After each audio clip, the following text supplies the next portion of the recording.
Hello everybody, it is Partyfoot back with another game of Mechabellum. This time, up against an opponent who is going for Void Eye Mustang. And if you've actually seen one of my recent games that I cast, you might be familiar with a game that I later played that it was inspired by this character here, Mateos, who immediately picked up an additional double set of Void Eyes and leveled one of their Void Eyes against our Saber Crawler opening. We do have missile spec, which is quite decent, I think, at these taking down these Mustangs into the game. But we do go for the classic Arclight to back up the Sabers, and we go for a longer range positioning. It looked like all of the people who had made, recent games with this combination had been placing their units quite far up in an aggressive posture on one of the flanks. This time, trying to put them inside the tower so that we can pivot to either side if the opponent goes aggressive. Of course, this was my first time seeing the novel strategy of going for only Void Eyes. We'll see how it goes. Crawlers coming in on both sides, covering for our bigger units. Arclight's taking a bit of time to start DPSing, but effective against all the units they're facing. Probably slightly worse against the Void Eyes than against the Mustangs, but still making solid progress. However, on this side we do lose. So it's not that clear cut. One Mustang survives. A hero from the heroic unit of the match. We're going to take a bit of a safari now. Welcome to your interlude, ladies and gentlemen. Please feel free to pick up a snack from the canteen. Salted peanuts, perhaps? Everyone knows that peanuts are not nuts, right? I mean, I just don't understand how that's possible. What kind of world do we live in? It's all chaos. If you're someone who likes to categorize things and, have rules, I guess we just have to get over it, basically. It's all chaos. We live, we're imperfect. Humans are imperfect. This Arclight Saber combination is perfect. Let's see if these two Void Eyes can even scratch the paint before going down, and the answer is no. So we do win round number 1 eventually, and round number 2 comes in with not very attractive cards, to be honest. Photon Coding, Quick teleport out of our opponent. Let's see if they choose to use that to ruin our life. We do have our missile strikes available now. Are you ready for this? More Void Eyes. Look at this. This is a character who I immediately resonate with. Suppression shots. I feel like I coined it, even though I'm a nobody with 4 views on my videos. I coined this. People are going for that suck ability. No. Drop aerial mode too. Full ground range superiority Void Eyes is the way. Suppression shots is the way. Double Phoenix. Phoenixes, in my brain, decent into the single target Void Eyes. At least they're okay, right? I mean, Phoenixes aren't good against Void Eyes, but they're not bad against them either. Big missile. Look at this. Oh! This is... that's just one us this round, for sure, right? So immediately I was thinking to myself, that feels good. We save one missile for the round after, of course. Stagger them, in my opinion. Otherwise you win one round really hard and then suddenly, you don't really know what on your enemy's board is, you're struggling to deal with. I know tempo is useful in this game, but you don't really gain that much momentum. There's no, bonus for winning the round. At one point I was under the illusion that maybe there was, but I don't think that is the case. Wasps? Yeah, I'm going to pick the Wasps, huh? Let's see. Fortress, maybe? Carry Fort is always so much fun. Double Fire Badger, actually, is the pick. Okay. Yeah, Fire Badger is pretty good against everything they've got here. Opponent goes for even more. They don't really have anything against our air right now. I swapped to the other side with my missile to not only get leveled Void Eyes this time, but in case they tried to, you know, cover up against the punch, flinching in the wrong direction, go for the other flank. And it's going to work. We're going to get 2 Void Eyes with that one, but the Mustangs are the critical part because the Void Eyes just aren't going to deal very well with all of these crawlers that are coming in. And the Phoenixes just start opening up. Every shot hitting a unit that is pretty vulnerable to getting blown out of the sky or off the ground. Can you get blown off the ground? I mean, come on, give me the animations that go support me. Some parts go up. Maybe that's a bit weak. Okay, so far it doesn't look like, you know, mass Void Eye is really that good. Offensive tactics. Range and levels for these Arclights, of course. And we've got more now. Keep on top of the chaff situation as it develops. Opponent doesn't actually choose to go for chaff at all. They just go for more Mustangs, but, you know, I'm not upset about having ranged Arclights if he's going for Mustang. We do have armor, and, you know, in case. Leveling Phoenixes. Keep them going. Fire badges in the middle. Ooh, our opponent's big spending. He's got range on the Mustangs now. And range on the fire badgers. Okay, let's see how this goes. Missile. Oh. A little bit to this side and it would have been even more devastating. Can you imagine?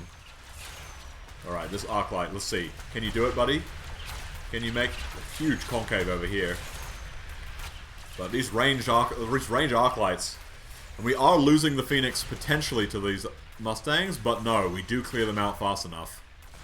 Even though they look like they're so far ahead, but they usually actually aren't. Wait, how do you intentionally do that box drag? I actually don't know how to intentionally do it.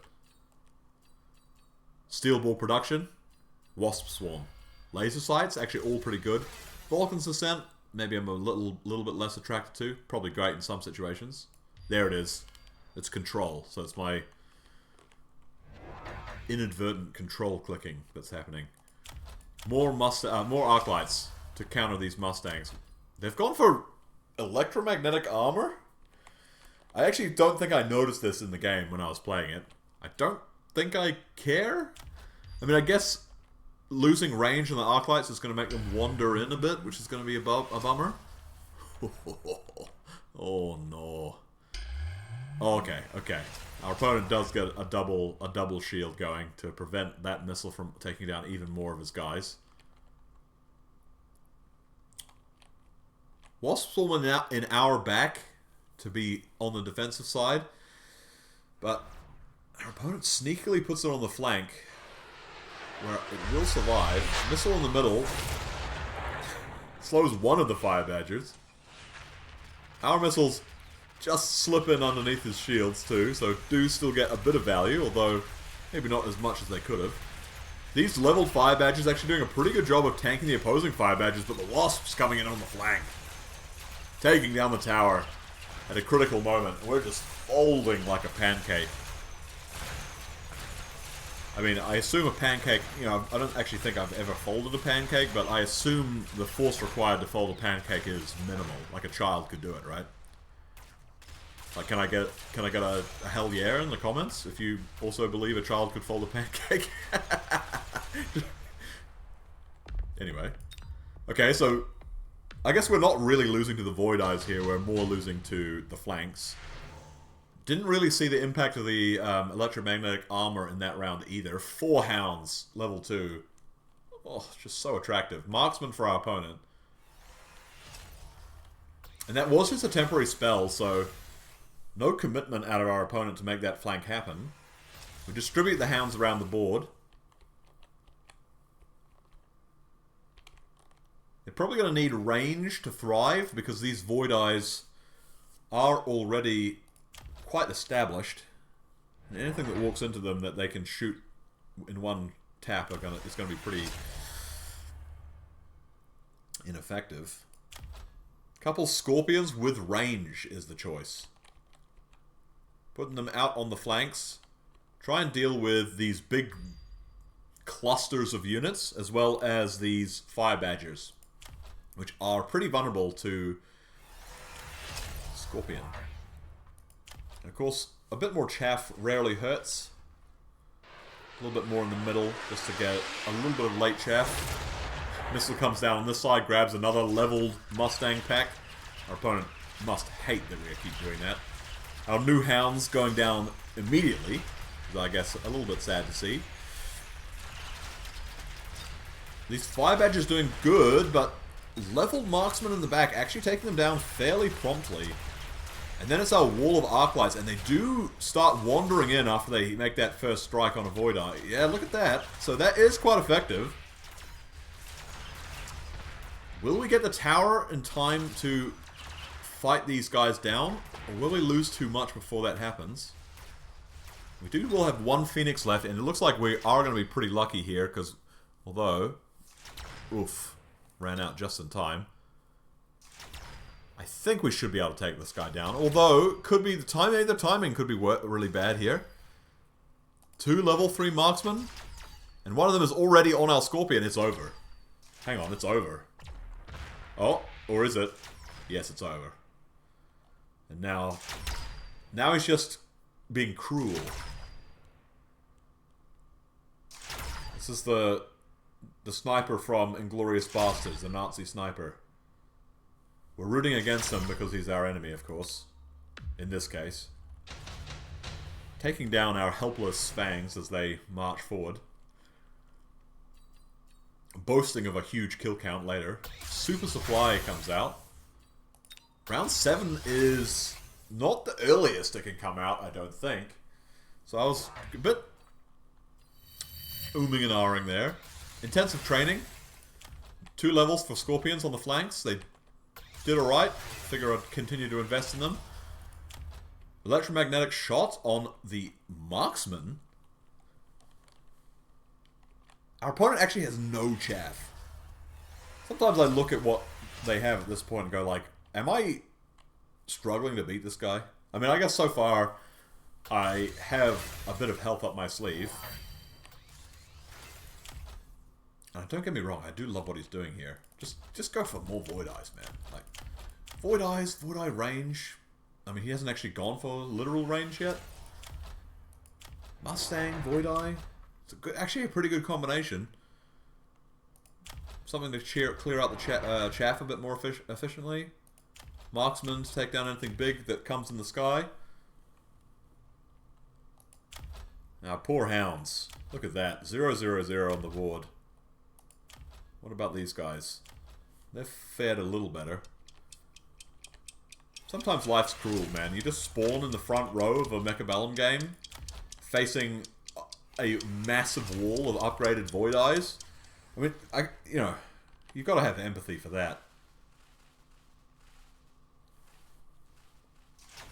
Ooh.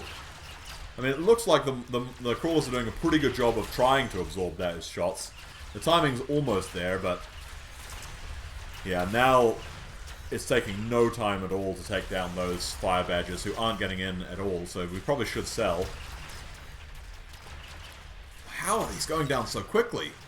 Marksman locking on, electromagnetic shotting them so they start walking in like blathards. I guess it's also the Void Eye armor, actually, now that I'm seeing this back. Probably having a pretty good effect, and we got trounced. Me, talking smack, literally in the commentary last round, then I get slapped in the mouth. Fast here? Wasps. Always wasps. More wasps. Flanks. In the middle. Distracting in the air. Distracting the flanks. He does already have Mustangs, though. But wasps deal with wasps, which is nice. And they do back up these Phoenix, which have leveled and are doing good work, so we probably want to keep those guys supported. Shields for the Fangs. We do have quite a number of Fangs, so that should be pretty effective. Big missile down on the middle. Let's see if they shield in time to prevent that from hurting them. Over here could have also been a really good option.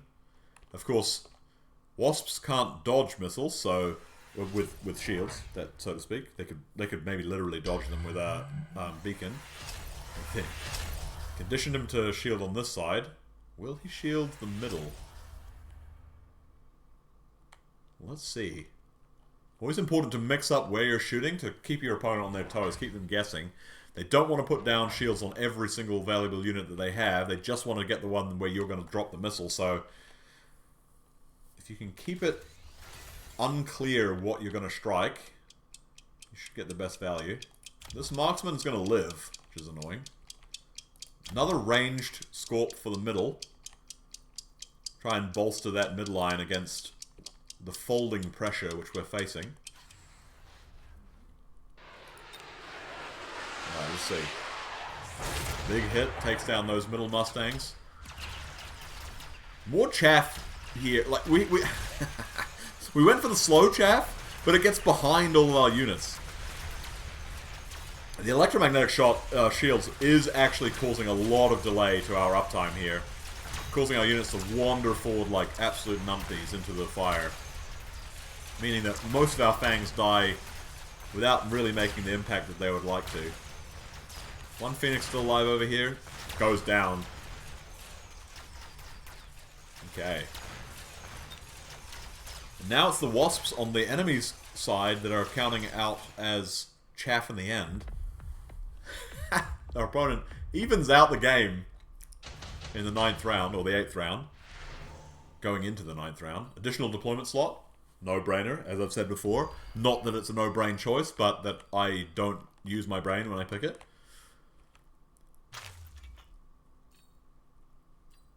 Dropping the wasp swarm in the back again. See what our opponent does. This time dropping the missile over here. Look at that. That's going to get value. Flame down in front of our units. Sad and mad? Question mark. Leveling badgers. Range for the wasps. Leveling wasps. Shields on the wasps. Okay, our opponent's spending a lot. We get additional Mustangs with range. Level up our arc lights where possible. Mustangs should be good into all of these wasps. Again, they're not going to do great into these fire badgers though. Let's see the effect of this fire. Doesn't look like we're prepared to shield. A shield does come down over here, but I don't think it'll protect the wasps. So only reducing the value of my shot, not negating it. Let's see how that goes. And another shield over here. Our opponent also puts the wasp swarm down defensively. Let's see here. They have shields, of course. Oh, on the fire. We did shield our units, but not in the spot that would help them. Oh, it's a massacre. Oh, look what they've done to my boy. Oh, the electromagnetic shot is being so... The armor is being so disruptive. Actually, you know, this is probably what my opponent had in mind the whole time. It's not that Void Eyes are good early. It's just that you don't want to buy them later, because they're 100 cost units and you only have limited deployments. And we lose. The hubris. Oh, the hubris. The pain and suffering of being wrong. This no shaft strategy. Winning out against my kind of random shambles of units, but I think it might have actually, you know, I didn't notice it at the time, but I think this electromagnetic armor might have really helped slow down these scorpions and arc lights. And I think the lack of crawlers on our side also, getting ahead to tank those initial shots, and like too many things landing on these fire badgers and these scorps and these arc lights early. Like this arc light didn't get any kills. How, you know, maybe arc lights aren't as good as I think against Void Eye either.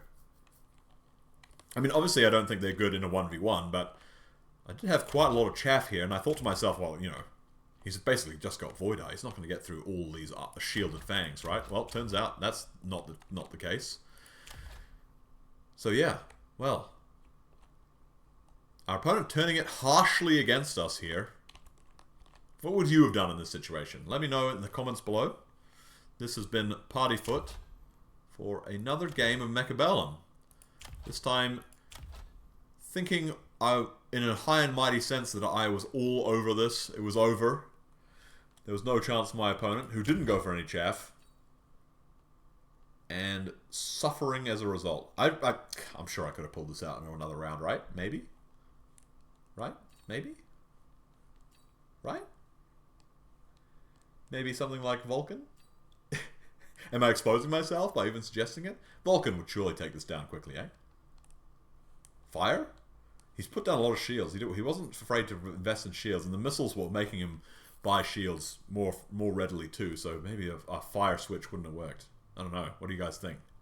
Anyway, thanks for watching. It's been Partyfoot with another episode, and we'll see you next time.